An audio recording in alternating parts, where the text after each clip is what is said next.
Ginagupit ng malakas na ulan at hangin ang mga probinsyang dinaanan ng super bagyong Nando. Kabilang ang mga mangingisdang stranded sa ilog at meron pang namuong buhawi. Nasa frontline ng balitang yan si Marian Enriquez. Halos tangayin ang mga gamit sa bahay na yan dahil sa lakas ng hangin sa Santa Maria, Ilocos Sur.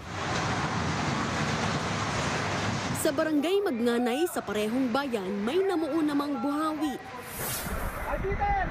Sa may Buaya River sa bayan ng Salcedo, nasagip ang 4 na mangingisdang na-trap matapos tumaas ang tubig sa ilog. Nagsagawa naman ng emergency evacuation ng lokal na pamahalaan sa Ilocos Norte. Bigla kasing tumaas ang tubig sa lugar dahil sa walang patid na ulan. 3 pamilya ang nasagip, kabilang ang 6 na bata. Ang Sabtang Batanes naman na nakaranas ng signal number 5 dahil sa super bagyong Nando, malakas na hangin at ulan ang nanalasa. Naglalakihang alon naman ang gumising sa mga residente malapit sa Boulder Beach sa bayan ng Basco.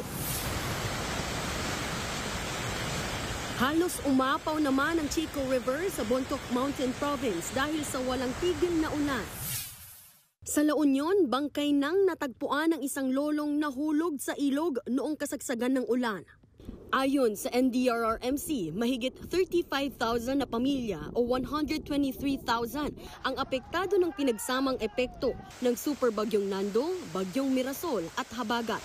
3 ang nasawi, 9 ang sugatan, habang 5 ang nawawala. Nagbabalita mula sa Frontline, Marian Enriquez, News 5. Mga kapatid, Julius Babaw po. Para sa komprehensibo at makabuluhang balitaan at talakayan, mag-follow at mag-subscribe na sa social media pages ng News 5.